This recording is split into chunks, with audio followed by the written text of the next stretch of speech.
समय का अभाव है मंत्री जी के पास और आज के हमारे मुख्य अतिथि यूडीएच मंत्री झाबर सिंह खर्रा जी हमारे बीच उपस्थित हैं। उनको सुनने के लिए हम सभी इंतजार कर रहे हैं और ज़्यादा इंतजार ना करवाते हुए आपको मैं सीधे मंच पर बुलाना चाहूँगी आज के हमारे इस कार्यक्रम के मुख्य अतिथि यूडीएच मंत्री झाबर सिंह खर्रा जी को। जोरदार तालियां मंत्री जी का।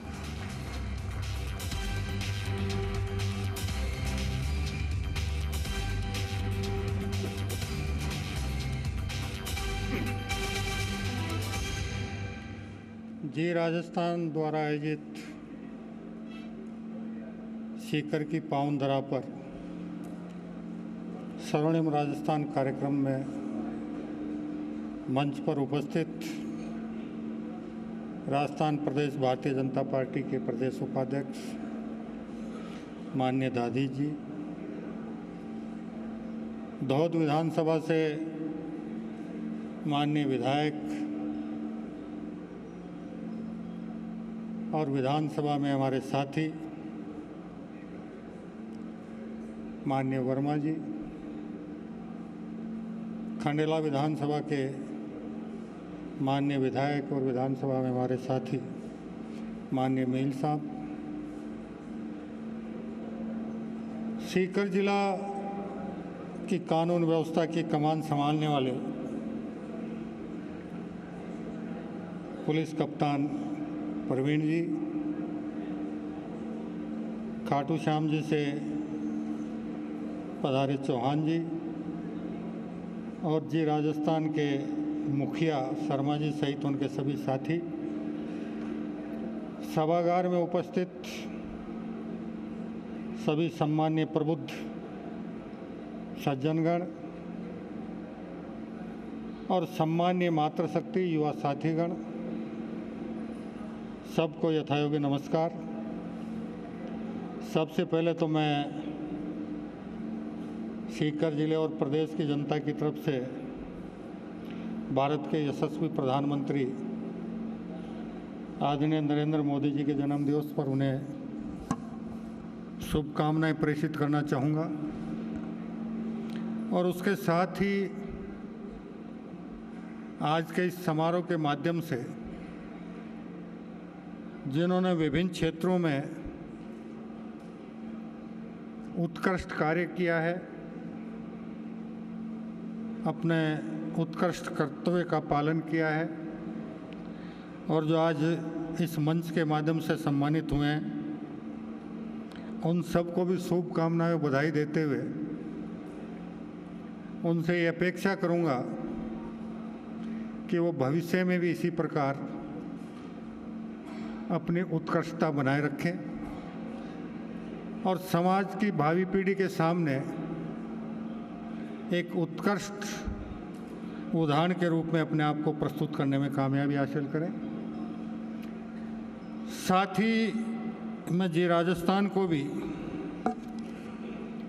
धन्यवाद देना चाहूँगा जिन्होंने इस कार्यक्रम का आयोजन किया और सीकर की उन प्रतिभाओं को जिन्होंने विभिन्न क्षेत्रों में अपने कर्तव्य का निर्वहन करते हुए उत्कृष्ट कार्य किया, उन्हें समाज के सामने, प्रदेश के सामने लाने का काम किया और मैं उम्मीद करूंगा कि आज के इस प्रसारण के माध्यम से प्रदेश के विशेष रूप से युवा और किशोर लोग भी इनके उत्कृष्ट कार्यों से प्रेरणा लेकर, चाहे वो पर्यावरण की रक्षा का मामला हो, चाहे शिक्षा के क्षेत्र में उत्कृष्ट कार्य हो, चाहे कृषि में नवाचार हो और चाहे सरकारी सेवा में अपने कर्तव्य दायित्वों का निष्ठापूर्वक निर्वहन करने का मामला हो, निश्चित रूप से इनसे प्रेरणा लेंगे। साथ ही मैं निवेदन करना चाहूँगा कि हमारा सीकर जिला वीर प्रसूता धरा है, देवों की धरती है। चाहे हमारे इस भौतिक युग के कलिकाल वाले दौर में पूरे विश्व भर में ख्याति प्राप्त खाटू श्याम जी हों, चाहे मुग़ल सेना को शिकस्त देने वाली हमारी मातेश्वरी जीण माता हो, चाहे हमारी आध्यात्म की देवी शाकंभरी माता हो, और उसके साथ साथ हमारा सालासर में भी थोड़ा सा हिस्सा पड़ता है, जो आम जन को सबसे सुलभ और थोड़ी सी आराधना में ही अपनी कृपा दर्शाने वाले सालासर बालाजी हों, और उसके अलावा सीकर जिले की धरा, चाहे कृषि का क्षेत्र हो, चाहे सेना का क्षेत्र हो, चाहे व्यापार का क्षेत्र हो, और यहाँ के प्रवासी उद्योगपतियों ने भी अपनी जन्मभूमि से कर्मभूमि तक जाकर अपनी कार्यकुशलता, अपने कौशल, अपनी बुद्धिमत्ता और अपने मृदु व्यवहार से जो सफलताएं अर्जित की। इसके अलावा पिछले कुछ वर्षों में हमारा सीकर जिला ही कह दूँ मैं तो शिक्षा के क्षेत्र में भी तेज़ी से आगे बढ़ा है और शिक्षा के क्षेत्र में अपनी एक विशिष्ट पहचान बनाने में कामयाब हुआ है। इसके अलावा हमारे यहाँ चाहे फतेहपुर हो, चाहे लक्ष्मणगढ़ हो, चाहे रामगढ़ सेठाना हो, जिसे हम रामगढ़ शेखावटे भी कहते हैं, वो क्षेत्र था जहाँ बहुत शानदार और जानदार पुरातन हवेलियाँ थी जिनका ऐतिहासिक महत्व था। और ये भी एक दुखद बिंदु ही था कि उनमें से बहुत सी अच्छी अच्छी हवेलियाँ भौतिक युग की चकाचौंध में चढ़कर नेस्ता नाबूद होकर नए मॉल वहाँ बन गए। अब माननीय मुख्यमंत्री भजन लाल जी शर्मा के नेतृत्व में और हमारे पर्यटन मंत्री के रूप में माननीय उप मुख्यमंत्री दिया जी ने पर्यटन की दृष्टि से इस क्षेत्र को विकसित करने के लिए उन ऐतिहासिक हवेलियों को संरक्षित करने की दिशा में कदम उठाने का प्रयास किया है। और इसके अलावा एक पिछले कुछ दिनों से ग्रामीण पर्यटन का दौर भी तेजी से बढ़ा है और सीकर के बहुत से क्षेत्र ऐसे हैं जहां ग्रामीण पर्यटन के माध्यम से पर्यटन को बढ़ावा दिया जा सकता है। धार्मिक पर्यटन के क्षेत्र में तो सीकर बहुत आगे बढ़ चुका है, लेकिन ऐतिहासिक पर्यटन की दृष्टि से, प्राकृतिक सौंदर्य के पर्यटन की दृष्टि से हर्षनाथ जैसे स्थान भी हमारे पास विद्यमान है, उसको भी विकसित करने की आवश्यकता है। और राज्य सरकार इस बात को लेकर गंभीरता से विचार मंथन कर रही है, क्योंकि बहुत से क्षेत्र ऐसे हैं और दुनिया के एक दो चार देश ऐसे भी हैं जिनके आर्थिक गतिविधियों का लगभग 100% नहीं तो 90% भाग पर्यटन क्षेत्र से उनको अर्जित होता है। इसके अलावा चूंकि पिछले कुछ दिनों से भारत और अमेरिका के बीच व्यापार समझौते को लेकर कुछ गतिरोध थे और अमेरिका ने जिस प्रकार भारत पर अतिरिक्त टैरिफ लगाने का प्रयास किया और आदरणीय प्रधानमंत्री जी के नेतृत्व वाली भारत सरकार ने पूरी दृढ़ता के साथ उसका मुकाबला किया और भारत की अर्थव्यवस्था पर उससे पड़ने वाले असर को बेअसर करने के लिए जीएसटी में जो सुधार का कदम उठाया, निश्चित रूप से जीएसटी में जो सुधार हुआ है उससे अमेरिका द्वारा भारत पर लगाए गए अतिरिक्त टैरिफ से जो हमारे निर्यात व्यापार को झटका लगने वाला था उसकी बहुत हद तक भरपाई करने में हम सफलता प्राप्त करेंगे, सक्षमता प्राप्त करेंगे। इसके अलावा राजस्थान एक विकासशील प्रदेश के रूप में अपनी पहचान रखता था। दिसंबर 2023 के चुनाव में जब प्रदेश की जनता ने भारतीय जनता पार्टी को सरकार बनाने का पूर्ण बहुमत दिया, उसके बाद आदरणीय प्रधानमंत्री जी के मार्गदर्शन में हमारे माननीय मुख्यमंत्री जी ने भी राजस्थान को विकासशील राजस्थान से विकसित राजस्थान बनाने की दिशा में तेजी से कदम उठाए हैं। और पहला मौका था जब राजस्थान सरकार ने अपने कार्यकाल के पहले साल में राइजिंग राजस्थान के माध्यम से हमारे प्रवासी बंधुओं को और कुछ 28 देशों से निवेश के न्योते पर कुछ लोग उद्योगपतियों को बुलाया गया और उससे राइजिंग राजस्थान के माध्यम से लगभग 35 लाख करोड़ रुपए के जो समझौता पत्रों पर हस्ताक्षर हुए उनमें से लगभग 5 लाख करोड़ रुपए के समझौता पत्र धरातल पर उतरना शुरू हो गए और उन्हें और तेजी से आगे बढ़ाने के लिए हमने अभी नई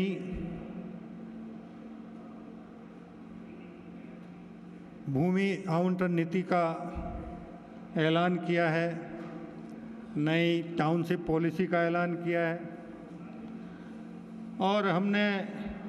जितने भी नियम कायदे थे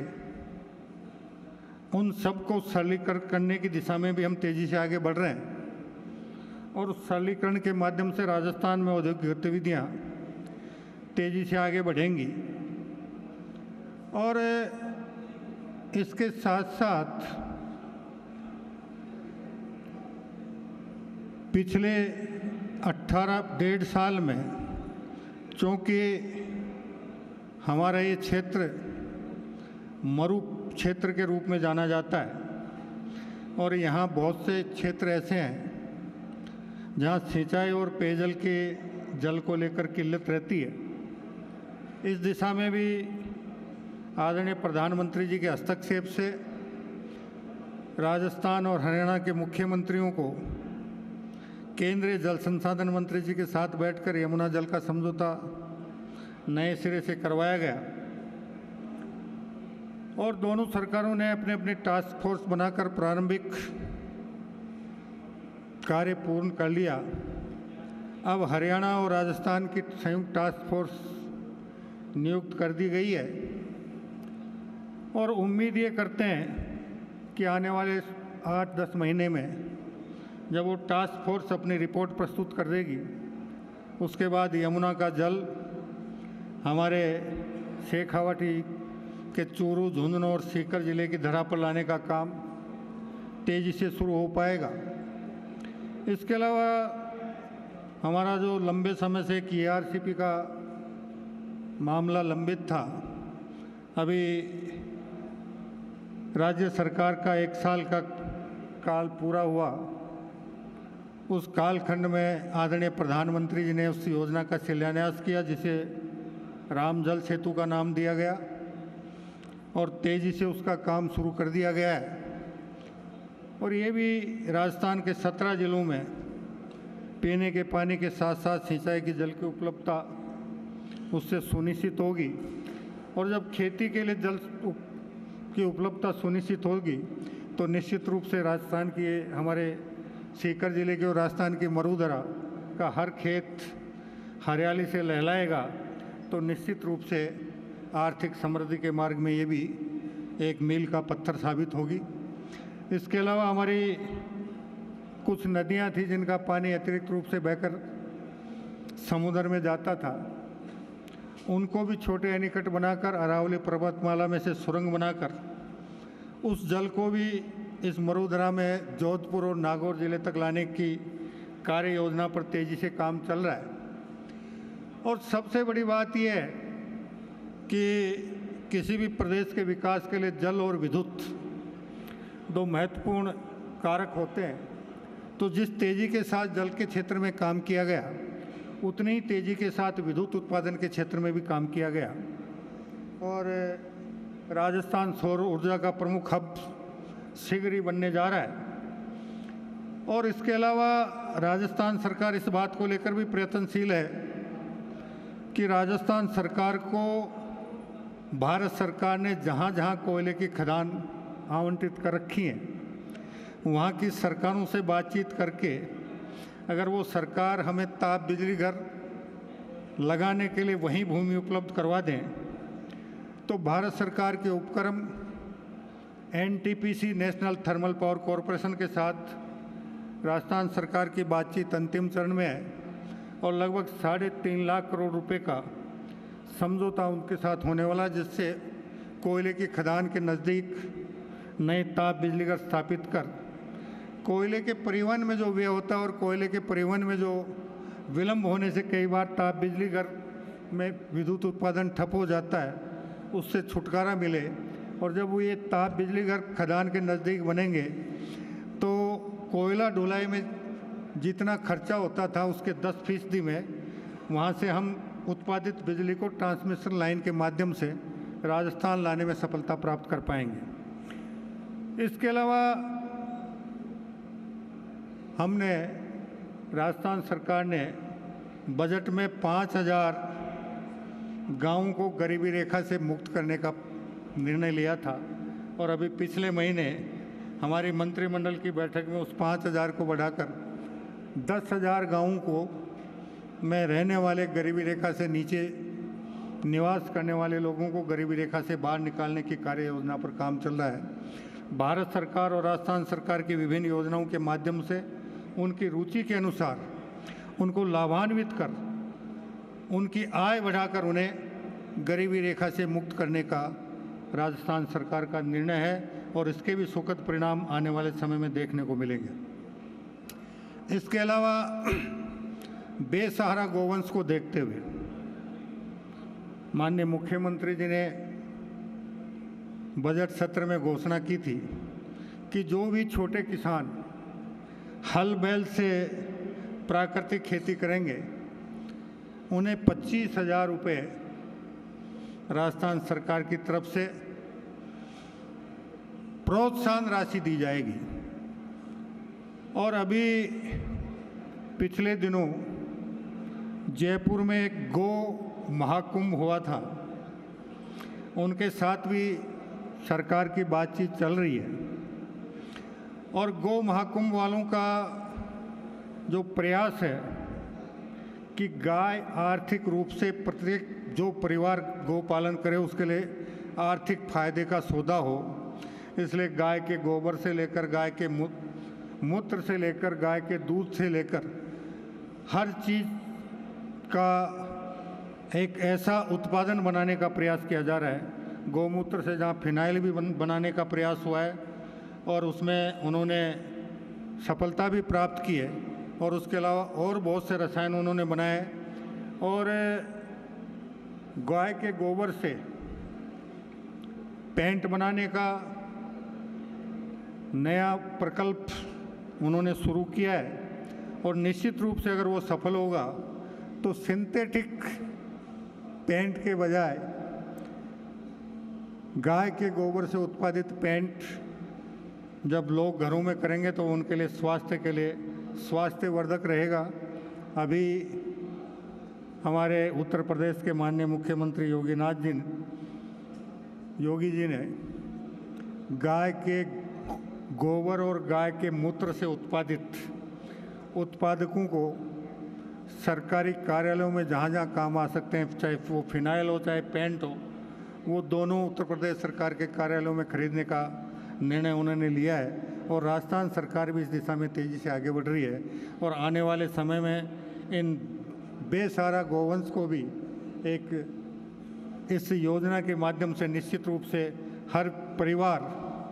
गाय पालने की दिशा में आगे बढ़ेगा, क्योंकि वो उसके लिए आर्थिक लाभ का सौदा साबित होने जा रहा है। इसके अलावा विभिन्न प्रकार की जन कल्याणकारी योजनाओं के माध्यम से भी राजस्थान सरकार राजस्थान के विकास को लेकर आगे बढ़ रही है। और आज 17 सितंबर से शहरी सेवा शिविर और ग्रामीण सेवा शिविर भी शुरू किए गए हैं, जिसके माध्यम से शहरी और ग्रामीण क्षेत्र के निवासियों की विभिन्न प्रकार की समस्याओं का समाधान उन शिविरों के माध्यम से यथा समय किया जाएगा। शहरी क्षेत्रों में